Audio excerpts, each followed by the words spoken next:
Hello guys, this is Manisha Jangra and हम कर रहे हैं history of English literature.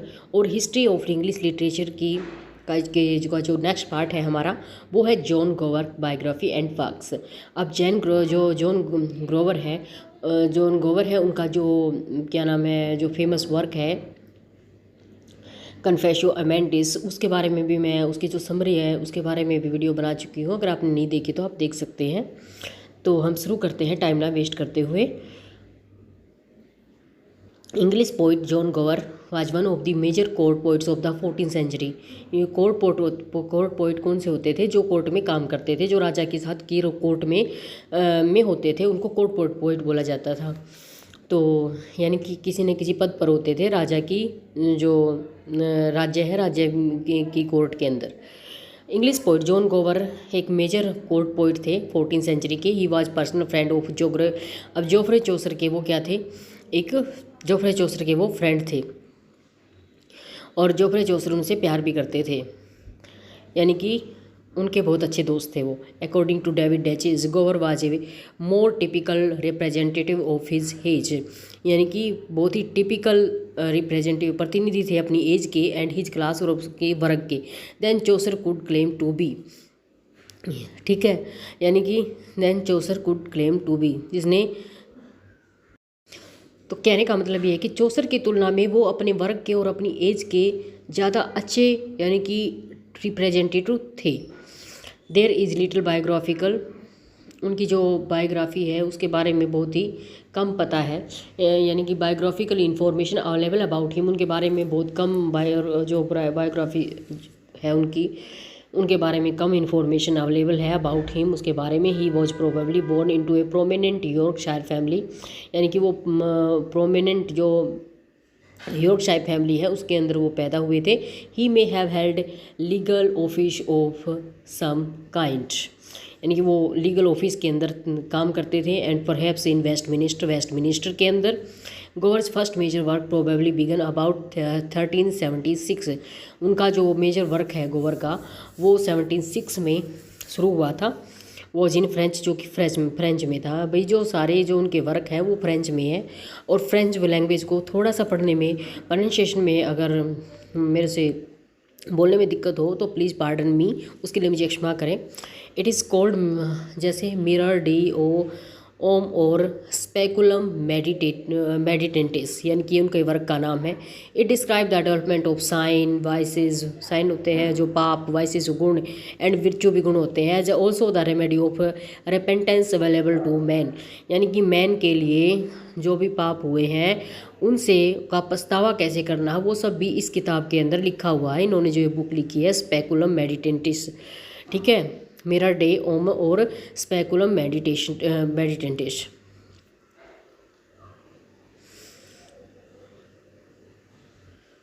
With special appeal to the blessed virgin Mary, और इसके अंदर स्पेशल अपील की गई है जो वर्जिन मैरी है उससे। गोवर next work is the long Latin poem Woakes clematis, और जो इनका नेक्स्ट वर्क है वो है Woakes clematis, the voice of one crying out. इनका हिंदी मीनिंग है the voice of one crying out, यानी कि एक जो चिल्लाने वाला उसकी आवाज़, जो 1385 में लिखा गया था। It is a dream allegory, dream allegory मतलब ड्रीम के अंदर जो हम सपना देखते हैं उसके ऊपर हम जो पोइम लिख रहे होते हैं उसको ड्रीम एलिगरी बोला जाता है। That deals with the pheasant revolt. अब इसके अंदर ये देखो, यहाँ से एक क्वेश्चन बन सकता है कि पीसेंट रिवोल्ट का जो वर्णन है वो किसके अंदर किया गया है, किस, तो यानी कि जॉन गोवर के किस वर्क में पीसेंट वर्क का वर्णन किया गया है, यहाँ से आपका क्वेश्चन बन सकता है। तो वो किसके अंदर किया गया है? वो वोक्स क्लेमेटिस के अंदर किया गया है।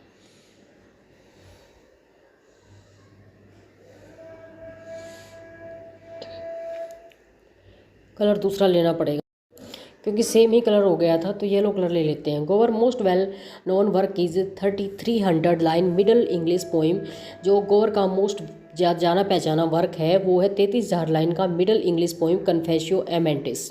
द लवर कन्फेशन, इसके अंदर एक लवर का कन्फेशन दिया हुआ है। जो इनकी जो ये पोइम है कन्फेशो रोमांटिस, ये की बहुत फेमस पोइम है और इसके अंदर 33,000 लाइन है इस पोइम के अंदर। इसकी समरी मैंने अच्छे से करवाई हुई है, आप चैनल पे जाके देख सकते हैं।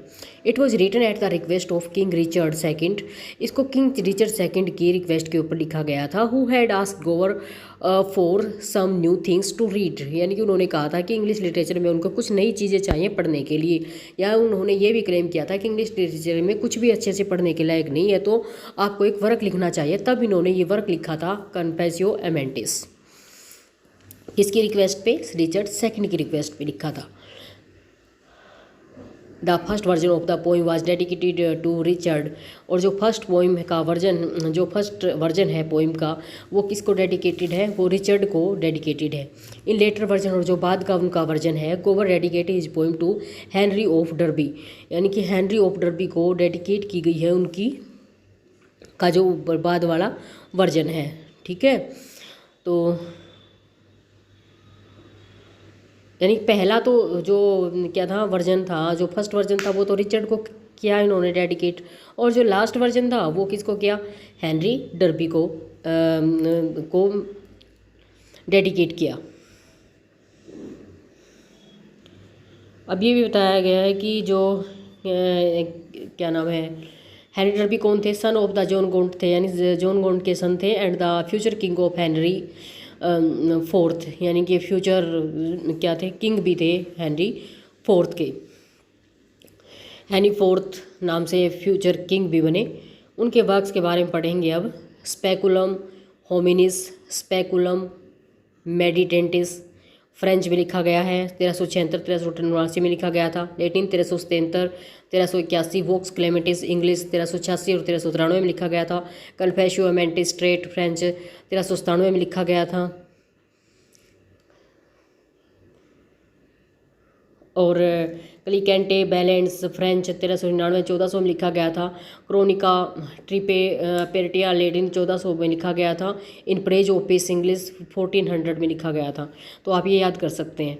Confessio Amantis is collection of exemplary tales of love, यानी कि जो एग्जाम्पल की जो के लिए जो लव की टेल होती है उनका कलेक्शन है। कौन सा? Confessio Amantis. It is written in octosyllabic couplet में इसको लिखा गया है। The work record the confession made by an aging lover, एक एजिंग लवर के द्वारा जो कन्फेशन है उसके, यानी कि जो कन्फेशो रोमांटिस है, इसमें एक ओल्ड लवर है जो अपना कन्फेशन करता है भगवान के सामने अपने लवर के बारे में। उसका नाम क्या है? अमन्स, और जो करैक्टर है उसका नाम है अमन, और वो किसको क्या सामने कन्फेशन करता है? जीनियस के सामने। जीनियस कौन है? The priest of the god Venus, वे गॉड वीनस का प्रीस्ट है।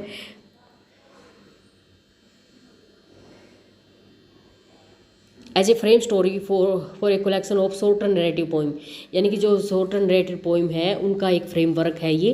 नरेटिव स्टोरी मैं आपको पहले कई बार बता चुकी हूँ, जिनके अंदर कहानियाँ दी हुई होती हैं। ऐसी जो पोइम होती हैं वो नरेटिव पोइम्स बोली जाती हैं। At the end of the poem Gower is cured of his affectation and recover his reason, यानी कि उसके बाद गोवर अपने ही अफेक्शन से, अपने ही प्रभाव से ठीक होता है और अपने रीजन को दोबारा रिकवर करता है। Eight the end of his life, अंत में गोवर रोट सम लैटिन पोइम्स, उन्होंने अपने अंतिम टाइम जो क्या था अपनी लाइफ के अंतिम टाइम में गोवर ने कुछ पोइम लिखी है। Some of his French ballades, कुछ फ्रेंच पैलेट्स लिखे हैं।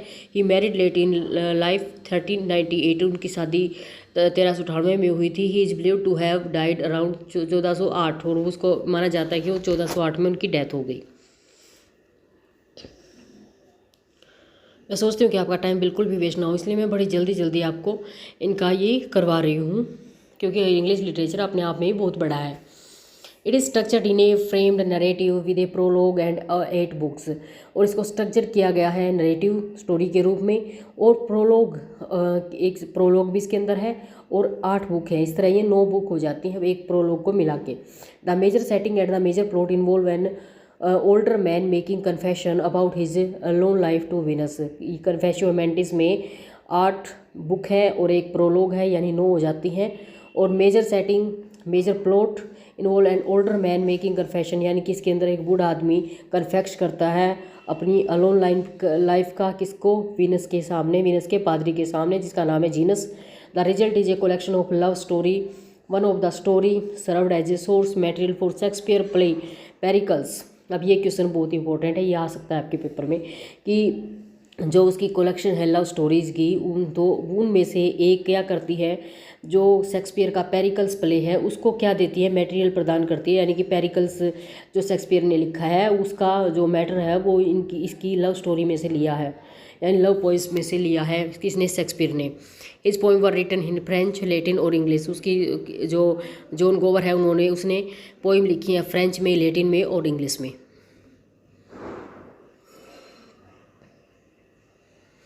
Three important work by John Goworth, Mirror de L'Homme written in French and it is called Mirror of Man in English। Mirror de में जो लोम है इसका ये फ्रेंच में लिखा गया है, इसका मीनिंग क्या है, mirror of man in English. This work comments on married life and fall of man. ये मैरिड लाइफ के बारे में बताता है और यानी आदमी का जो फॉल होता है उसके बारे में बताता है।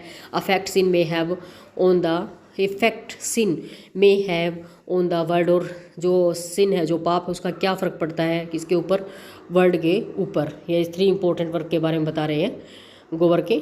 उनका सेकंड है भाई Vox Clamantis, voice of one crying out. इसमें इसका जो मीनिंग है वो क्लेमेंट्स का voice of one crying out, इसको लैटिन में लिखा गया है। Address sin and criticise corrupt politician. इसके अंदर जो भ्रष्ट पॉलिटिशियन है उसके बारे में बताया गया है। This work gives detail of pheasant revolt, और ये किसके बारे में, पीसेंट रिवोल्ट के बारे में बताता है। This work attack amoral government structure, यानी कि जो भ्रष्ट क्या है गवर्नमेंट का जो स्ट्रक्चर है उसके बारे में बताया गया है। Ultimately lead to the revolt of the peasant, और पीसेंट रिवोल्ट के बारे में भी इसके अंदर बताया गया है। This poem lead Chaucer to give name of moral Gower, और इसी पोइम के अंदर बताया गया कि चौसर ने उनको एक निक नेम दिया था मोरल गोवर। ये क्वेश्चन आ सकता है कि किस पोइम में मोरल गोवर, किस पोइम के बाद इनको मोरल गोवर नाम दिया था चौसर ने, तो किसके, वोक्स क्लेमेंटिस के बारे में दिया हुआ था। ठीक है, तो भाई ये था कंप्लीट डिस्क्रिप्शन किसके बारे में,